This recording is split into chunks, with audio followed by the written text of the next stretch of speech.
Now, I'm gonna apologize because I started doing this shit days ago. This could have been done days ago, but sorry, a lot of family stuff got mixed up with it, so I sincerely apologize before we continue with this review. And as much as I want to be happy that there's new call-ups, what happened in EC3? Dean Ambrose is jobbing. Not much to build up for WrestleMania, so literally my tolerance factor and my eagerness not to put this up is the reason why for the past 5 days the SmackDown review was up but not the Raw review. And as much as I watch indie crap because if WWE Entertainment can't make me feel excited to see men in tights fight, I gotta watch something else. That's me. That's just me. Any other fan does it that's smarky or want to watch something outside of WWE, you do that. I'm just not adverse at that. Like, if a guy knows how to kick somebody in the face or at least find some entertaining way how to fight, I'm going to watch. Ricochet is fun to watch. And if he just had more of a personality, I think he can prosper. He looks good. He's incredible. He has athleticism for days. He can jump over anything if they just give him a different look. Same thing with Aleister Black. If you give him a certain gimmick, these guys can prosper. I don't know about Tommaso Ciampa and Johnny Gargano. Thanks, they're champions already. They don't have that much of a characteristic or that much that defies them, except Tommaso Ciampa's bald and has a beard. And Johnny Gargano been notified as an underdog for most of his life, so literally he can fit into the current roster. There's literally just inconsistent booking and no real life goddamn logical reason why these assholes should even be employed. So we opened up with Triple H just endorsing that four of our top guys off our developmental promotion will be coming called up to wrestle on both Raw. Then they wrestled on SmackDown. Yeah, Ty Dillinger has also been released. Good for him, because he's just wasting his time in dark matches now. And it's in a point where I really don't give a damn who's signed, who's released. They could release Rusev, and my heart would die. Well, let's just go over this. Triple H and we're just excited everyone that our main roster sucks, bland as fuck. Our women's division sucks. Lacey Evans can't wrestle, and none of our people have any character. So instead of introducing new gimmicks or at least having promo time where our wrestlers actually can explain backstory for me to give a shit for 3 hours for a television show, they want to just show a tag team match involving Bobby Lashley, who lost the Intercontinental title to Finn Balor, to just tag back with Leo Rush, even though Lashley threw him off the curb and beat the shit out of Leo Rush. Then Ricochet showed up, and I had to say I was a bit marked out. I marked up. I admit it, because it was Ricochet. I watched the New Japan Pro Wrestling involving Ricochet and outside promotions where Ricochet would show up. He's incredibly gifted. Drop kicks a lot. Suicide dives a lot. Fair warning, he is gonna jump over the turnbuckle. Over the ring post. He's gonna do some dumb crap like this. This was an alright match, but I think they were dragging a few scenes in a hot tag. If it was just me, I would just keep Leo Rush. It's Ricochet in the ring thinks you guys are familiar with each other, and some of the spots they did, if you watch a lot of indie crap, you would know what kind of moves they did. Yeah. So Aleister Black, Johnny Gargano, Tommaso Ciampa, and Ricochet would be starring on Raw, then SmackDown the next day. And I think Aleister Black had a wrestling match on NXT, so these guys did triple duty. Sorry, I don't watch NXT regularly. I'm trying to get to the network soon. Next up was a rematch involving Braun Strowman and Baron Corbin after Why are these guys still feuding? I don't understand. They never do anything vocal with them.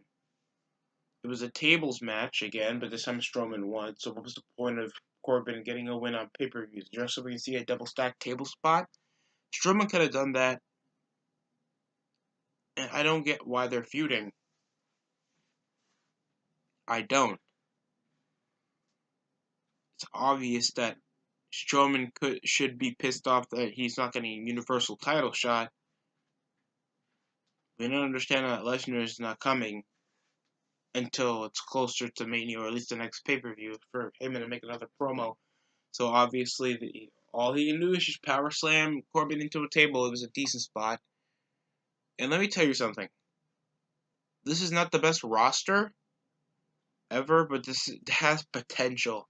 And potential works a damn lot hard to work with than just saying that this is somehow better than the Attitude Era.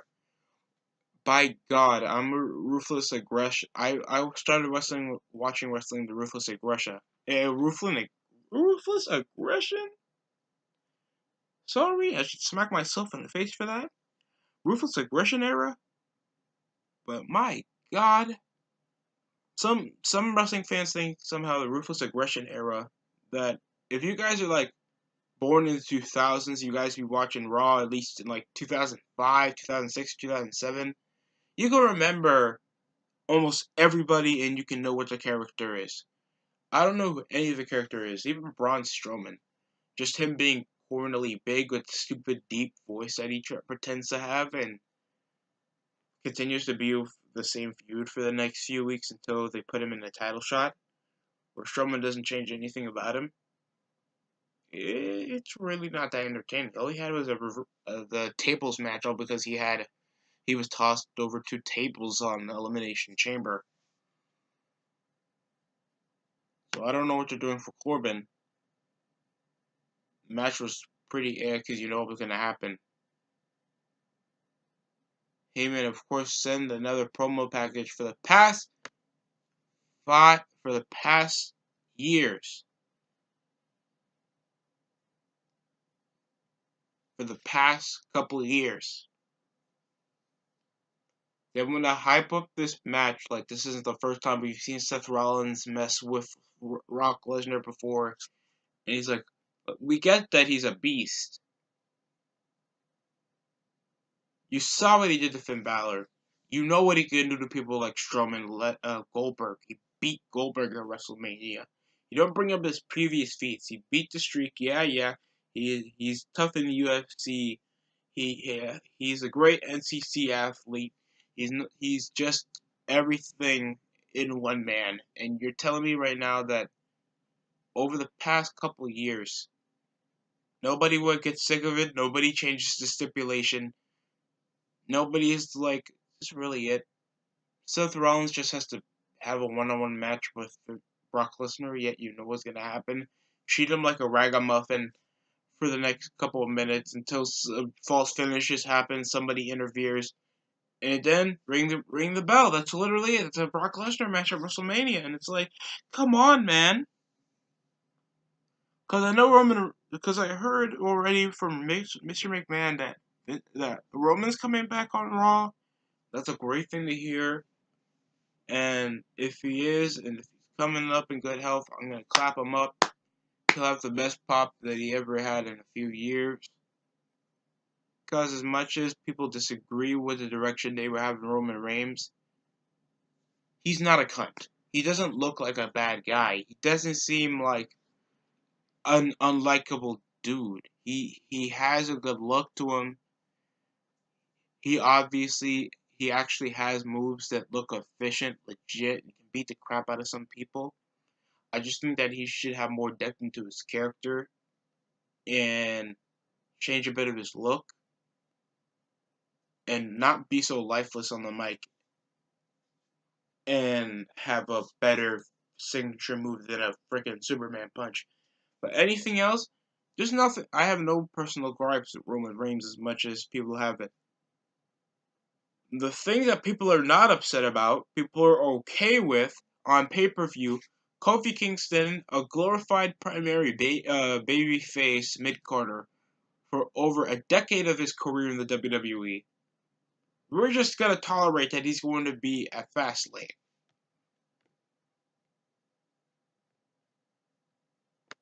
I want you to get this straight for your head. Kofi Kingston. Yes, I get it. He won the Intercontinental title, the US title. He's been a bit overlooked. I don't care. I'm black, and I disagree with this. They could have gave this to Mustafa Ali, and I still wouldn't care.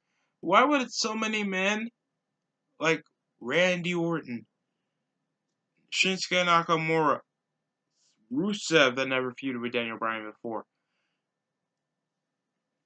Fuck it, if they brought back Jinder Mahal, I wouldn't mind seeing Jinder Mahal. At least he looked like he could have held a belt.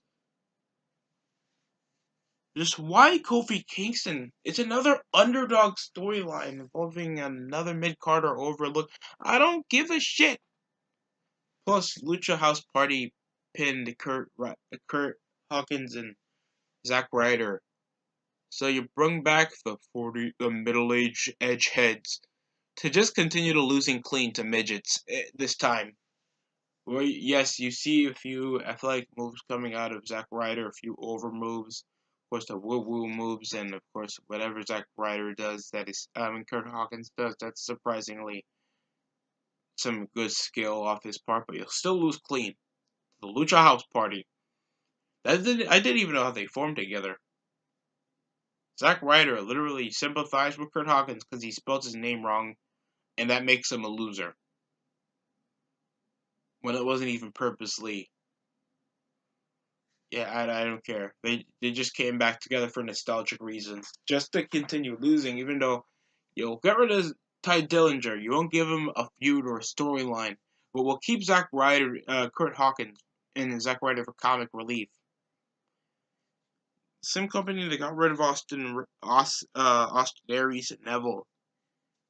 Neville, as much as people are not the biggest fan of him, I thought he had the biggest potential thanks to change his look, turn him into a heel. He was cruiserweight champion. He looked scary. He actually looked like a guy that could even fuck with the heavyweight division. And I can tolerate these guys that are just killing themselves over a decade they've been in the company and they've never done anything interesting with them. Zack Ryder hasn't been in anything big in his career since 2012, and that was when he was getting jobbed out and treated like a side piece in a Kane and Cena storyline. And Kurt Hawkins, that's notable for a 250 loss record. Yeah, so that's good to know.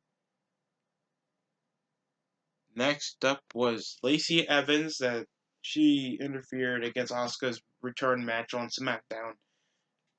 Just to continue doing waltzes and crap. Lacey Evans doesn't even talk.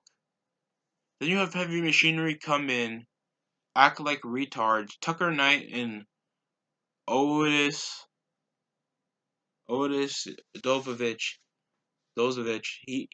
I don't get their characters. Yeah, okay, they're kind of stupid, meathead, jock guys.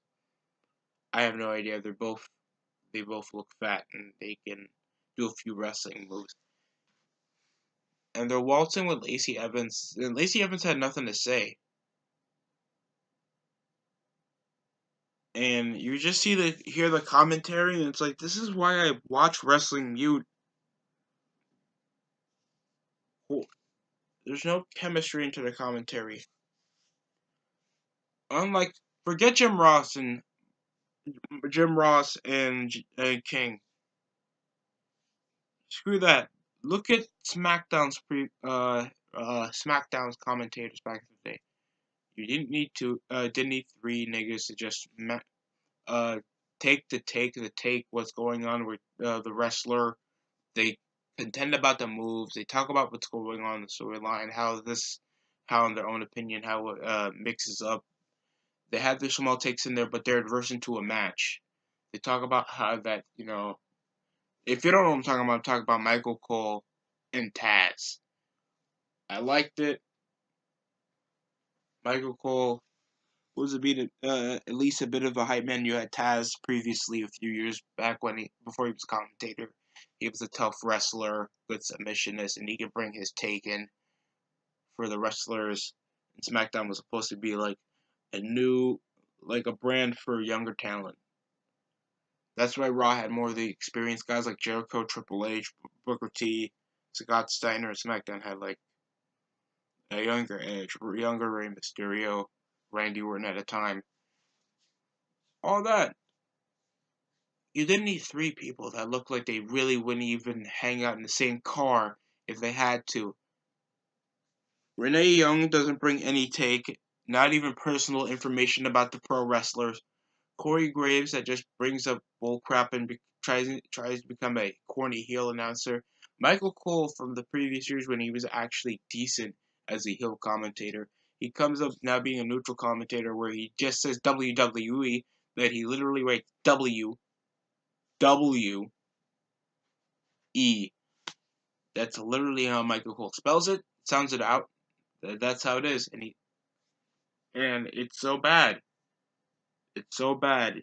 Raw doesn't even excite me anymore. Where it's just like big music opens up the show. They preview a bit of what's gonna happen in the show and what's been going on. Then pyrotechnics appear. Glamorous. Primetime show. Can't wait to see it. And now you niggas just say, welcome to Minute Raw and Nassau County. Oh my god. It's so bad. They even forget how to hype up a show. Not even a vignette, not even the music. Not even the music is good. They get some rip-off Imagine Dragon bullshit, and they waste your 3 hours of your life where they have no storylines. They have no wrestlers intervening with each other. Ricochet could just be a light-skinned Shelton Benjamin. I hate saying that, but it's true. They have no tag division with actually interesting characters. I remember, and I'm just saying this because I watch Ruthless Aggression. Yes, there is Attitude Era tag teams like APA, Nation Domination, DX, Hardy Boys, uh, Dudley Boys.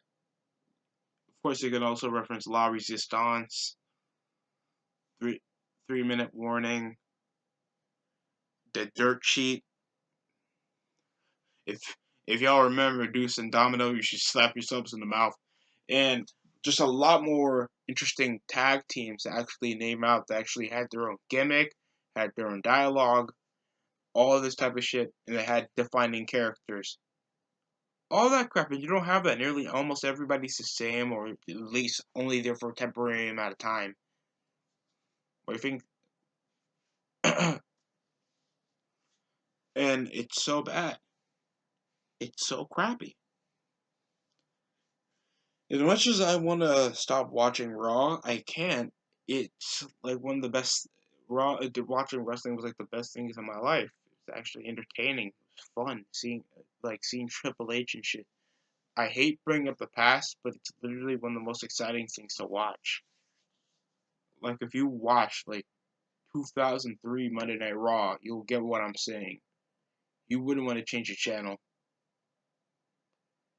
And then they just bring up Johnny Gargano and Tommaso Ciampa. Like I don't give a shit. They had the revival and they pinned them clean. There's nothing interesting about these guys. Yes, they were DIY. They only coveted the tag divisions once and then they lost. The tag titles once and then they lost in the first title defense where they feuded against a revival. They don't bring all that crap up. They don't bring up any interesting facts about Tommaso Ciampa or Johnny Gargano because the commentators are obviously not into the match. They don't care. They just banter among themselves, and that's literally what they think commentary does. Commentators do not banter. They give information. If no wrestling fan or at least a viewer couldn't be able to view the show, these people won't give a good description on what the fuck you're actually watching, what moves they're doing. They're just gonna be like, got him. What a high kick. Punch to the face. Suicide dive. Oh my goodness.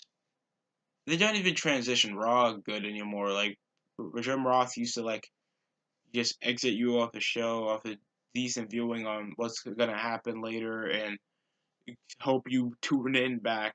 That's inviting. Jim Ross is inviting. Michael Cole is just annoying. Corey Graves is just fucking repulsive, and Renee Young doesn't add anything into the commentary. Because she was just an interviewer after this, and she wasn't good at having at least a 5-minute conversation with some of the wrestlers. She'd be rather sucking some whack ass dick from Dean Ambrose than commentating. Then we had Sasha Banks and Bayley come up not even getting interviewed backstage for winning the women's title and what's going to be next on defending their titles on Fastlane.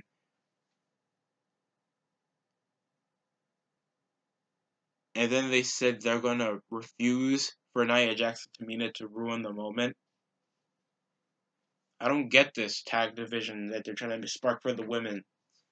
Well, it's obvious they could have added that to 205 Live, and it's obviously going to get more viewers. Thanks. Who doesn't want to watch high flyers work together to make the match more exciting than just see a few females gain a bit of relevance holding some small ass trinkets?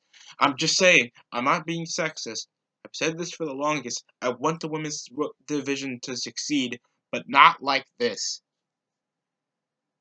All because you hold new belts doesn't mean I'm going to watch you more.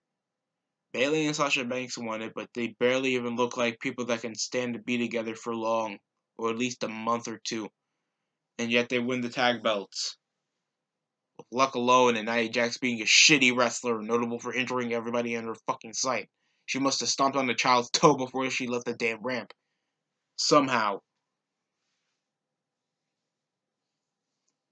Thanks, these women are not captivating. I gave up on Bayley and Sasha Banks like 2016.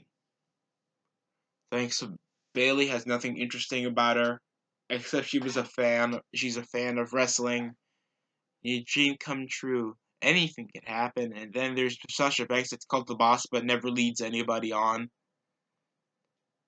How can you be the boss and you don't even lead in your female Survivor Series? You don't lead a faction. The boss is a title. It is not a name. Don't base your name on a fucking meme or some dumb shit like that. Come on. There's nothing interesting about these women. And the most popular female on your brand, you're just gonna try to make it a triple threat match? What's going on with Asuka then? And then you had a backstage segment involving Triple H. Seth Rollins. Nah. Drew McIntyre trying to think he should have an opportunity for the Universal title for no apparent reason, no built-up, no legit reason why it should have been Braun Strowman. But Dean Ambrose just slapped McIntyre for no reason. They just made a match for him just to lose clean. A few kicks. They didn't want to make it waste long. So McIntyre just cleanly beat Dean Ambrose. You guys shouldn't forget. You guys should forget. It's not that big of a deal that Dean Ambrose was a 2-time Intercontinental Champion. He was World Champion. That doesn't make him big. Plus, he has his new look where he looks a bit buff and does nothing with it. He does nothing with the new look that he has. And WWE obviously don't care because his contract's going to expire. They're not even building up a feud with him or anybody. Nobody has a long-term feud since fucking January. Except Braun Strowman and Baron Corbin. Baron Corbin's with the same cancerous look that he had since he was running Raw as a temporary GM that they keep announcing. Like, that really fucking matters. He didn't even put himself in a Universal title shot. He just acted like a dickhead to everyone. Why wasn't he in the Universal title shot while he was previously a wrestler? And the last time he was close to gold when he was holding a Money in the Bank briefcase back in 2017. Thanks, Cena. Fuck you. And Ambrose is just okay with losing clean to everyone because he's just going to leave and go back to CZW while cheating on his fucking decent-looking girlfriend out of Renee Young. Fuck everyone in this company, and I hope everyone dies in a bucket full of piranhas, poisonous piranhas. And there was Aleister Black that has a good look to him. If you don't know him, his Indian name was fucking Tommy End, and he feuded with Elias. He had a pretty good match against Elias, and it's like, why aren't you doing something with Elias? Give him the Intercontinental title already. Make him have feuds. Make these people interact. What's wrong with you when you just let Aleister Black pin him clean? Not use a guitar, because these guys don't like thinking that nobody wants to see something, entertaining in a wrestling match. I get that you guys want to see all around decent wrestling. Not me. I want to watch something exciting. I wouldn't mind if the fucking ref got hit with a guitar, or a weapon comes into the match, or at least some dirty tricks, a table break, something breaks, something to be exciting other than Braun Strowman doing that for me. Anybody is able to break some shit, or at least do something exciting. And I think Elias got interesting character. He's a great talker. He has the fans, and he's incredibly over. Why just have Aleister Black feud with him? If you want Aleister Black to be in the main roster, just give him a jobber and give him promo time. You give all these people 3 hours to wrestle, but understand that they have promos. Well, let's endorse another CD level movie, and let's just make this show suck some more. It was an alright match. I thought there was a nice high knee coming out of Elias, some decent physical moves from the outside. I think Aleister Black could fit if he has a decent gimmick. But we're nearly done with Raw. I just want to get this over with. Because it was just Ronda Rousey having a women's title rematch after a fucking squash match she had with Ruby Riott at Elimination Chamber, where she won again. But Charlotte was in attendance, and so was Becky Lynch, so they issued it a triple threat match. I'm not issuing much about this matchup because it really doesn't mean much. Because Ruby Riott obviously lost clean, because you really think they're going to change the momentum of Ronda Rousey? Think she's like the realest champion? And the Raw doesn't have much, because if you send... Because Alexa Bliss is just going to be the same whiny crap. And so is Nia Jax, saying she can't... Think she's notable for injuring people. And she really has no interesting character into her. And as much as I want to see Becky Lynch be successful, I want to see all these women become successful. There's not much interesting into her, except that she just now hates she wants to become anti-authority for some apparent reason. And they just want to build this up. People are like, this is the next Stone Cold Steve Austin. Women are people were overweight or supporting Becky Lynch. That's good for Becky. People are trying to building her up. They don't have much into Ronda Rousey and Becky Lynch's feud. She did run the Royal Rumble, so she does have a right to face off against Becky Lynch. Why isn't Charlotte having her women's title match with Asuka? Or because she beat the streak, she's now above the level of Asuka. Well, what? Why doesn't she want to win the women's title at Fastlane? Or why? No, nothing's built up for Asuka except maybe Lacey Evans facing off against Asuka. And now this feud is now a triple threat match. So Ruby Riott was literally an obstacle after beating Nikki Cross. I'm just gonna give it a 3 out of 10. This show could have been so much better, and they could have gave so much promo time. Why make Triple H an authority figure if he doesn't give a damn about half the roster? Drew McIntyre should be feuding. Elias should be feuding. Aleister Black should be talking and building a character. Where the fuck is EC3? Dean Ambrose is jobbing. They obviously don't give a fuck about their women's division, even though as many Monday Night Raws do they main event. Becky Lynch isn't that captivating to me. Ronda Rousey should be with an actual feud that gives her a reason to put the title on the line. Another pay-per-view has to be implemented to actually show no story and just for these people to wrestle. Why do you think Kofi Kingston is getting a title shot? WWE is that bad that they'll give Kofi Kingston a WWE championship. I love Kofi Kingston. He's an exciting dude to watch. But he's never supposed to be in the number one contender spot for a WWE title match unless it's on the next week of SmackDown. That's where I would tolerate it. To at least, oh, that actually happened. That's cool.